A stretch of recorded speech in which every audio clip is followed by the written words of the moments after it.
Bienvenidos a Repensar la Historia, un lugar para aprender y reflexionar sobre temas históricos. Soy Leo Historia y comenzamos. El día de hoy, como lo viste en nuestro título, estaremos hablando de la República Restaurada, aquel periodo en donde fue un semillero de reelecciones, donde todo el mundo no le alcanzaba el tiempo. ¿Quieres saber más? Acompáñame.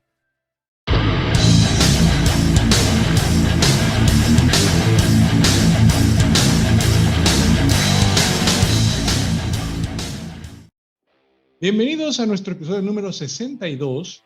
Te recuerdo que vamos a retomar ahorita nuestro carril sobre la historia de México. Date una vuelta por los últimos dos episodios que hicimos, uno en conmemoración por el 8M, por el Día de la Mujer. Ya tuvimos una mesa ahí bastante interesante, repensar el 8M, y también tuvimos una mesa sobre repensar la divulgación en las redes, con nuestros amigos de Alex de The Chronis, con Lucas de Historia en Podcast, y también con nuestro amigo Nicolás de Historiae Nostra. Entonces, si quieres, ahí darte una vuelta por esos episodios, están muy entretenidos, unas pláticas bastante interesantes. Y bueno, pero ya también era hora de retomar nuestro curso en la historia de México.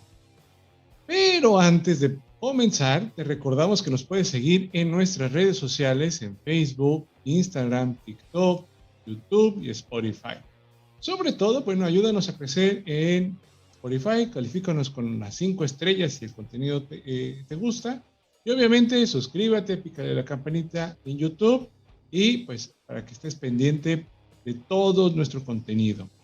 Ahora sin más, comenzamos. La República Restaurada comprende del periodo de 1867 a 1876, es decir, del fin del Segundo Imperio Mexicano, al inicio del Porfiriato. A veces dejamos pasar este periodo, pero es bastante interesante para ver qué temas pendientes hay y por qué una figura como la de Porfirio Díaz alcanza la importancia que tiene a la posteridad o en la historia de México, y entendemos cuáles son los cimientos del por qué la gente, la clase política, va a optar por defender y hacerle bien, con buenos ojos, el gobierno de un solo hombre, el gobierno de Porfirio Díaz. Dentro de estos 9 años encontramos dos gobiernos, que sería el de Benito Juárez y el de Sebastián Lerdo de Tejada. Vamos a hablar del primero. El gobierno de Benito Juárez va a correr de 1867 a 1871. Después de la victoria liberal frente al gobierno imperial mexicano, el conservadurismo mexicano fue desapareciendo poco a poco. El gobierno liberal, ya instalado en la Ciudad de México, empezó a organizar la administración y dar práctica a las reformas liberales de la Constitución del 57. Entonces, 10 años después, ya están planteando ponerlas en práctica. Acuérdate que todo esto de liberales y conservadores nació por aquella Constitución de 1857, en donde estaban dando cosas bastante radicales para su momento. Entonces, es hasta este año, 1867, que ya finalmente van a empezar a colocar estas leyes en práctica. La primera acción que realizó Benito Juárez fue convocar elecciones, pues desde 1865 Juárez ejercía el poder de manera interina, no constitucional, amigos. ¿Qué quiere decir eso? Bueno, que por motivos de guerra, la guerra de reforma y la intervención francesa y posteriormente el Segundo Imperio, pues no había tiempo de hacer elecciones. Entonces, de manera interina ocupó el cargo Benito Juárez. Pues no había ganado ninguna elección. Los candidatos que se presentaron para esas elecciones fueron Benito Juárez y Porfirio Díaz. La contienda, pues la gana Benito Juárez. Por todo se entiende un poco por toda la popularidad que había traído. Imagínense, pues es el mexicano que mandó fusilar a Maximiliano, que derrotó a los franceses, que pone en alto la bandera de México. Entonces, no es cualquier personaje, es el personaje. Y bueno, ya como presidente constitucional, ¿qué acciones va a hacer? Bueno, dentro de las acciones que intentó realizar en este periodo de 4 años, Pues podemos resumirlas en los siguientes puntos. Primero, establecer el Senado como un equilibrio en el poder legislativo. Va a regresar la Cámara de Senadores para poderle hacer frente un poquito a la Cámara de Diputados. También va a otorgar al Poder Ejecutivo la facultad de vetar las disposiciones del Congreso. Entonces, digamos que dentro de la democracia hace un buen juego el poder poner estas disposiciones, que el presidente diga, lo que me están dando los diputados, creo que no lo veo conveniente. ¿Esto qué obliga, amigos? Lo que obliga es a poder llegar a consensos. Creo que eso en nuestra época está llegando a faltarnos, a poder sentarnos en la mesa y decir, bueno, ¿qué beneficio nos puede dar a unos y a otros? También restringir a los diputados el derecho de convocar a sesiones extraordinarias. Acuérdense que también estamos hablando de un periodo en donde pues estamos muy enemistados los mexicanos en aquel momento, entonces hay que empezar a parchar todos aquellos filtros en donde nos pueden atacar de nuevo, pensando en el liberal Juárez. También variar la forma en que se debería ser sustituido el presidente en caso de ausencia, y también les devolvía al clero el voto ciudadano. Todas estas disposiciones, provocaron el rechazo de los opositores, de algunos liberales, debido a que estas reformas les darían mayores facultades al presidente y someter al Congreso a sus decisiones. Por lo tanto, estas reformas también fueron rechazadas. Entonces va a estar ahí peleando y peleando y peleando Juárez con los diputados, ya de manera más política que afortunadamente no tan militarmente hablando. En cuanto a la vida cotidiana, una tarea que siempre rescato en mis clases y sobre todo en este periodo es que la inseguridad pública.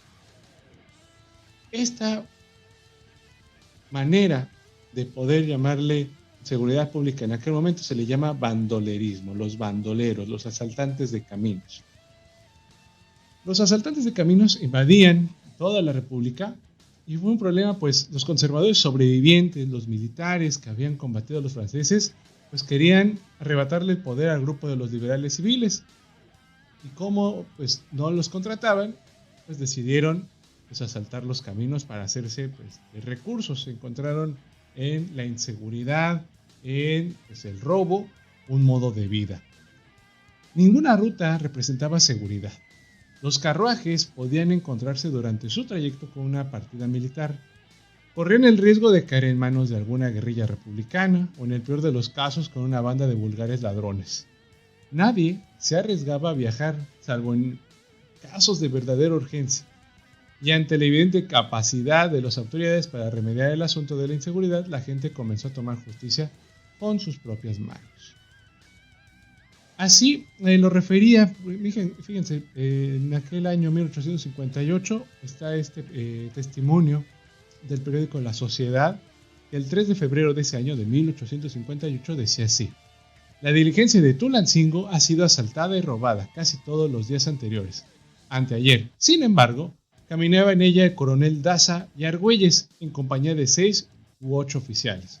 Cuando los ladrones se presentaron a aquellos señores y les hicieron un recibimiento algo brusco, del que resultaron un bandido muerto, 2 heridos y los demás puestos en fuga.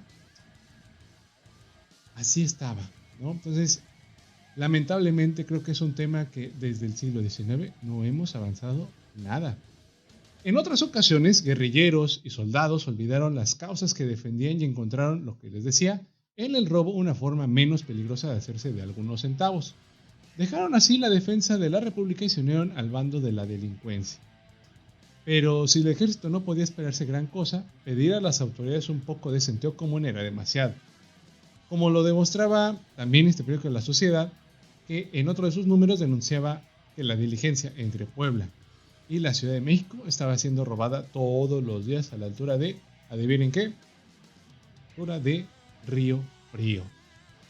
Ahí recordarán una novela de Manuel Paino, Los bandidos de Río Frío, que nos habla un poquito también, casi desde principios de la independencia, del México independiente, y sobre todo esta época en donde estos bandidos del Río Frío pues, son la locura. También una medida que implementó Juárez en lo que respecta al ejército mexicano, hablando un poquito de esto, pues eran restar la fuerza a los militares. Pensó que no era necesario un contingente ya tan grande para mantener la paz al interior y empezó a reducirles el gasto público.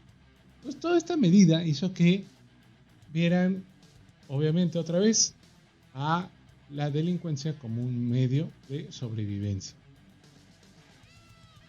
Como esta medida, miles de soldados que habían hecho, no sabían otra cosa que hacer más que manejar las armas, se encontraban desempleados, dedicándose al bandolerismo, y como medida de subsistencia, pues para esta vida tan difícil a finales del siglo XIX. A pesar de estas medidas y del rechazo de las reformas, Juárez gozaba de una popularidad, por lo cual el pueblo aceptó que pues, Juárez dijera: oigan muchachos, ¿saben qué? Híjole, 4 años no me alcanza. Así que me voy a volver a postular para las elecciones de 1871. Entonces decide ir hacia esas elecciones por su popularidad. No tanto por sus aciertos o sus motivos de decir he hecho bien las cosas, por sus aciertos, sino por su popularidad. Las elecciones para la presidencia de 1871, en ella contendían 3 candidatos: Benito Juárez, de nuevo, como mencionábamos, Porfirio Díaz y Sebastián Lerdo de Tejada. En esta ocasión, la contienda fue más cerrada, pues la popularidad que tenía Díaz era casi igual a la del presidente en turno. Por otro lado, Lerdo de Tejada, aprovechaba el cargo que tenían en el gobierno para hacerse de seguidores, aunque no tuvo mucha popularidad, pues lo calificaban de arrogante y orgulloso. La diferencia con sus competidores, Juárez, temiendo perder las elecciones contra Porfirio Díaz, optó, fíjense bien muchachos y amigos, optó por hacer fraude. Por lo cual, Díaz decidió levantar un ejército en Tampico, desconociendo a su paisano como presidente. Recuerden que Juárez y Díaz son oaxaqueños. El ejército juarista sofocó esta rebelión, aunque muchos miembros de la rebelión escaparon. Como era de esperarse, las elecciones fueron fraudulentas. Juárez fungiría como presidente hasta 1875. Pocos días después, en Oaxaca, Díaz proclamó el Plan de la Noria, en el cual desconocía las elecciones e implantaba una serie de reformas políticas y sociales. ¿Pero qué creen? El movimiento no tuvo mayor impacto, pues los verdistas no lo apoyaron y fueron muy pocos habitantes de la ciudad que lo siguieron. Juárez tomó el poder en medio de varios levantamientos populares en su contra, apoyados por Díaz. Esas rebeliones dejarían de tener pues, algún sentido y validez ante pues, la inesperada muerte de Benito Juárez el 18 de julio de 1872. La presidencia la tomó interinamente el presidente de la Suprema Corte de Justicia, Sebastián Lerdo de Tejada. Y bueno, muchachos, pues, híjole, le ganó la muerte para convertirse en un personaje importante y no pasar como un dictador. Eso es lo que yo pienso, esa es mi opinión. Ahí coméntenme qué opinan. Vamos a ver pues, cómo fueron esos últimos días de Juárez, qué complicaciones tenía. Y bueno, también pues te voy a mencionar qué rollo, qué se dice, los rumores, los chismes alrededor de su muerte. Y bueno, acostumbraba a caminar por los pasillos del Palacio Nacional Benito Juárez, acompañado por alguno de sus ministros. Con su levita negra, el semblante sereno y las manos a la espalda, el presidente conversaba pausadamente. Alguien lo leyó a la letra. En ocasiones, al caer en la tarde, cuando las actividades administrativas habían concluido, caminaba solo a sus habitaciones. Su sombra parecía surgida de las entrañas del más allá. Más que el alma en pena, Benito Juárez cargaba una pena en el alma. El último año y medio había sido difícil. Aunque su rostro se mostraba impasible, su corazón estaba roto. Extrañaba a su amada Margarita, fallecida en enero de 1871. Asolado por la viudez, el presidente permaneció en sus habitaciones de Palacio Nacional año y medio más. En julio de 1872 comenzó a sentir malestares en el corazón. Una afección cardíaca, diagnosticada tiempo atrás, volvió a presentarse, y don Benito se dispuso a recibir a la muerte en su propia alcoba. En los primeros días de julio de 1872, el corazón de don Benito comenzó a fallar. El día 8 fue visitado por 20 niños huérfanos que deseaban conocerlo para agradecerle los recursos otorgados a su orfanatorio. Llegaron de improviso, y el presidente no tuvo empacho en recibirlos en una de sus habitaciones. El encuentro parecía familiar. No había escolta ni aparatos de seguridad, mucho menos un protocolo. Don Benito tomó asiento y de inmediato fue rodeado por los niños, que le hablaban, todos al mismo tiempo. El presidente sonreía y trataba de prestar atención a cada uno. Después de media hora de conversación, el director del orfanatorio dispuso la partida y Juárez entregó a cada niño $1 para que compraran fruta. Cuando se despedía del último pequeño, se llevó la mano al corazón y se recargó contra un mueble, escribió el director de la institución. En su semblante se notó la palidez y un ligero gesto que hizo. Me dio a comprender que algo extraordinario le pasaba. Le pregunté si quería que avisara a sus ayudantes y me dio las gracias, diciéndome que no era nada, que había sentido una ligera punzada en el corazón. Juárez no prestó mayor atención a su malestar, a pesar de que en marzo le habían diagnosticado angina de pecho, y continuó haciendo su vida normal. En los siguientes días ya no salió de su morada de Palacio Nacional. Solo dejaba sus habitaciones para trasladarse a la parte donde se encontraba su despacho y el resto de las oficinas de la administración pública. Desde ahí, resolvió diversos asuntos cuyo estudio suspendía para comer en casa. Hasta la víspera de su muerte, don Benito comió generosamente. El lunes 16 de julio, la cocinera de Palacio le preparó un suculento menú que incluía una sopa de tallarines, arroz con huevos fritos, bistec con frijoles acompañado de una salsa de chile piquín, fruta y café. Por si fuera poco, tomó media copa de jerez y saboreó algo de pulque. Al caer la noche, se abstuvo de cenar, pero no se negó a una copita de rompope. La última vez que don Benito se presentó en las oficinas presidenciales fue el 17 de julio de 1872. Al día siguiente no pudo salir de su habitación. Durante la noche, los dolores en el pecho se habían agudizado. Pidió a su familia que no mencionara a nadie su estado de salud. Todavía tuvo fuerza por la tarde para recibir en su recámara a varios de sus ministros y hablar con ellos de asuntos públicos, como si nada pasara. Cerca de las 7 de la noche, don Benito no pudo más. La angina de pecho dobló su voluntad y el presidente cayó en cama. Para combatir los intensos dolores en el corazón, que por momentos parecían detener para siempre su marcha, los médicos aplicaron sobre el pecho de Juárez compresas de agua hirviente, esperando la reacción de su músculo cardíaco. La piel parecía desintegrarse por la elevadísima temperatura del líquido, pero el presidente aguantó firme la aplicación de los fomentos. Mas ya no había nada que hacer. Médicos, familiares y amigos esperaban el trágico desenlace en cuestión de horas. Momentos antes de morir, señala una nota en el Federalista el 20 de julio de 1872, que estaba sentado tranquilamente en su cama. A las 11:25 se recostó sobre el lado izquierdo, descansó su cabeza sobre su mano, no volvió a hacer movimiento alguno y a las 11:30 en punto, sin agonía, sin padecimiento aparente, exhaló el último suspiro. Miles de personas acudieron al Palacio Nacional para darle el último adiós a Benito Juárez. Era tal la cantidad de gente que desfiló frente al catafalco que fue necesario apuntalar el piso del salón de embajadores para evitar un hundimiento o derrumbe.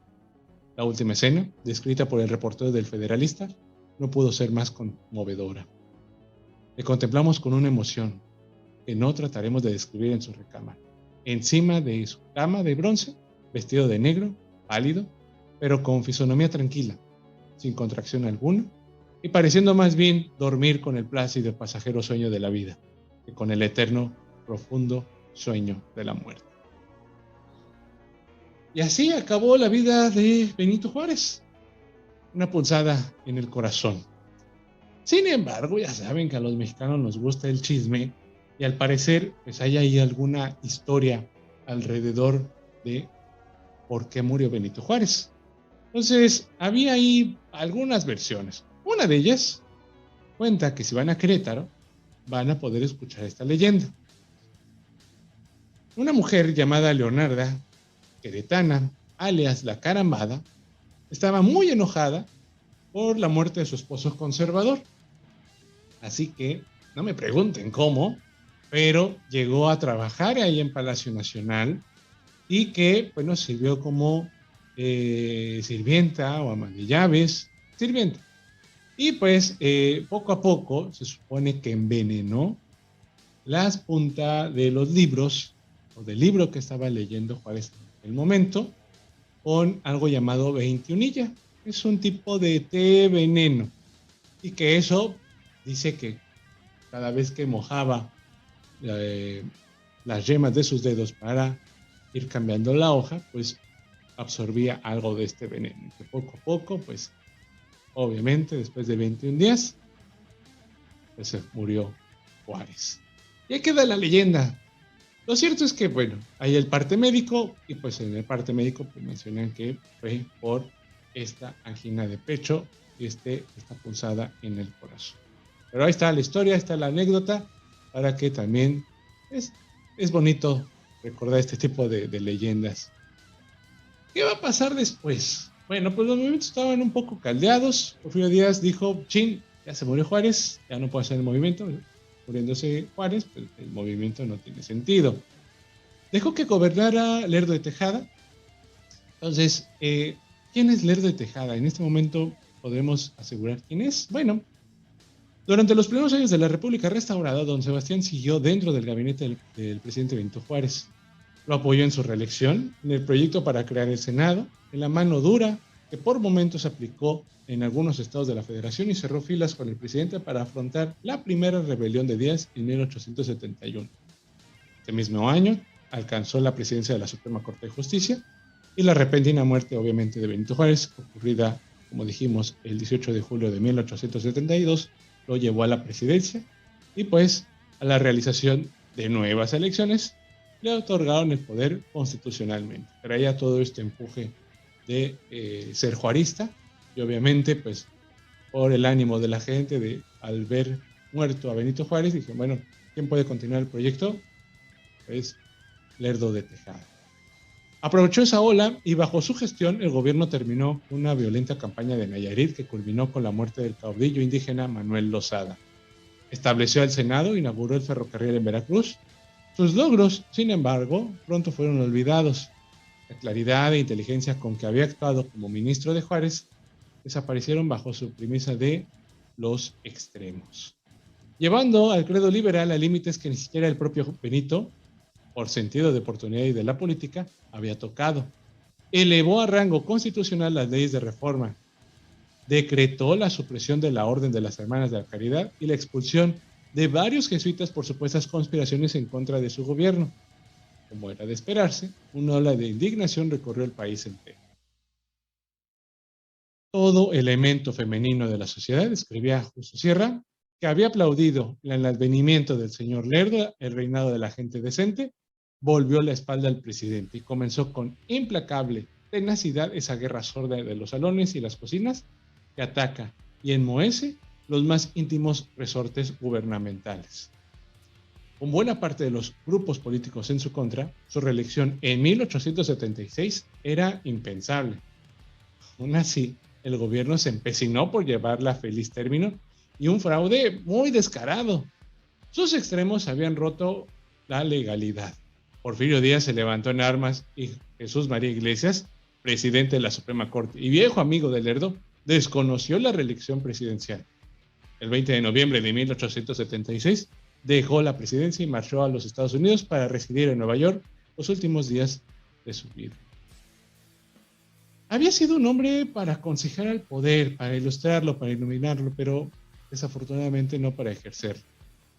También, escribía Sierra, de temperamento profundamente conservador y autoritario, irónicamente ajeno a toda creencia, aunque tenía la religión de la patria, que consideraba una buena parte como obra suya, el presidente Lerdo era un gran señor, capaz de hacer cosas admirables junto a un gobernante de carácter soberano. Básicamente, Sierra le está diciendo un segundón a Lerdo de Tejada. Pero, híjole, de Lerdo de Tejada, vamos a contarte una historia, saliéndonos un poquito de la política, pues algo bastante raro. Tenemos ahí una historia en donde es el único presidente, al menos, ahorita se me viene a la memoria, que nunca se casó. Eso no sé si lo sabías.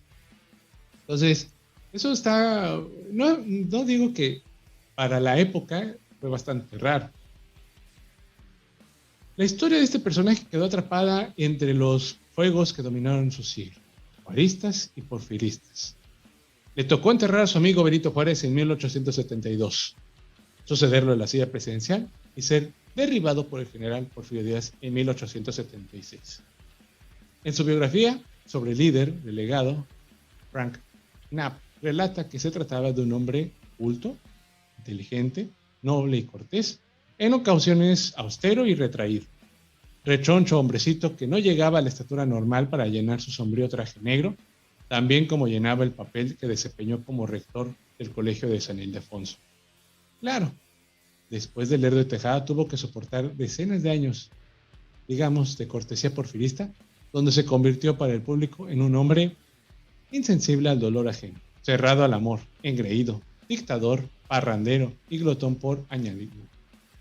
Don Sebastián Lerdo de Tejada, que terminaría sus días exiliados en Nueva York, fue el 32º presidente de México y murió en 1889, 2 días antes de su cumpleaños, 66. Murió soltero, desterrado, solo y un tanto amargado, aunque tuvo la dicha de enamorarse una sola vez. Si bien se trató de un amor sórdido, revés. Era la época en que el gobierno andaba a salto de mata evitando imperialistas. En 1864, Juárez y su gabinete decidieron establecerse en Chihuahua, primera de varias estancias que duraría 11 meses de una vida de sobresaltos, escribía Fuentes Mares, dedicada al desahogo de los asuntos oficiales y a las charlas con los amigos o jugar cartas por las noches.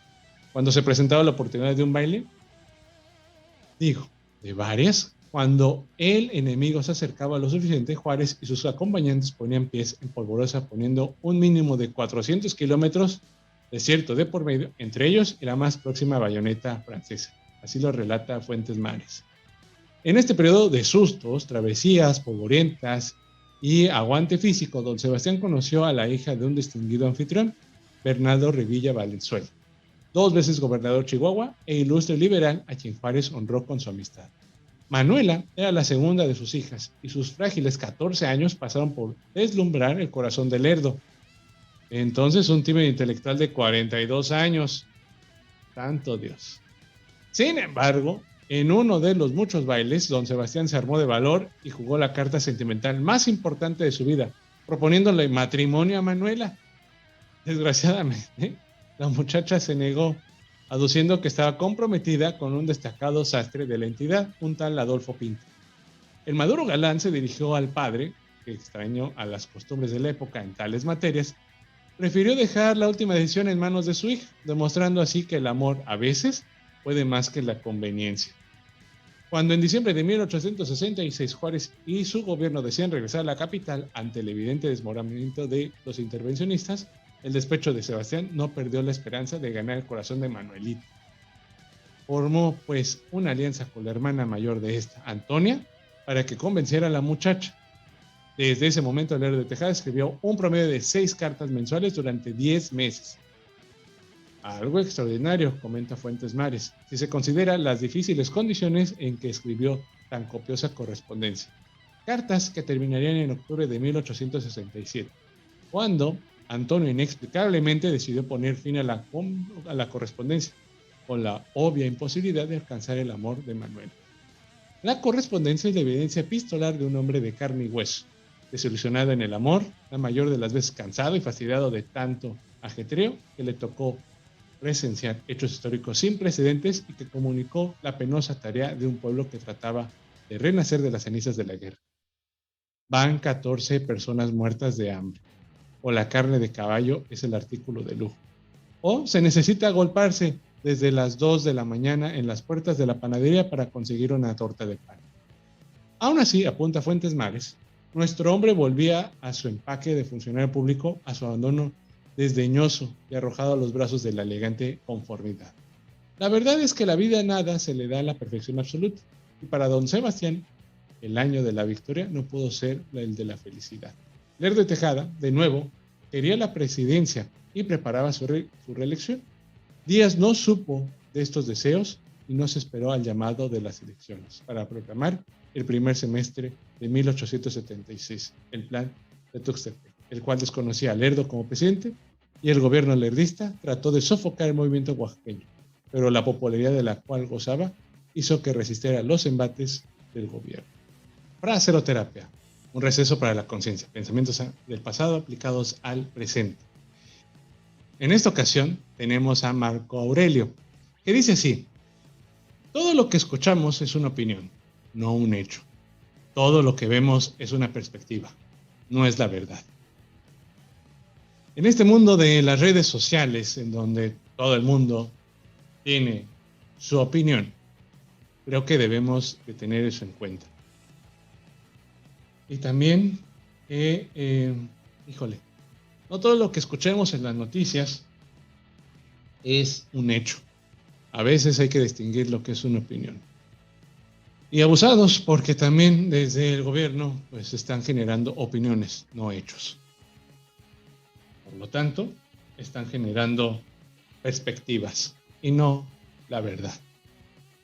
Estamos muy atentos a tener ese pensamiento crítico y poder ver cuál es la verdad atrás de aquello que nos quieren opacar o lo que nos quieren no decir. Muy atentos en estos últimos días, tanto por lo que está ocurriendo a nivel mundial como lo que ocurre en mi país, México, en donde pues la polarización está a tope. Espero que esta reflexión te haya dejado reflexionar, pensar y discutir. Si estás de acuerdo conmigo, déjame tus comentarios, o no. Si no estás de acuerdo conmigo, déjame tus comentarios en las redes sociales de Repensar la Historia y estamos en contacto.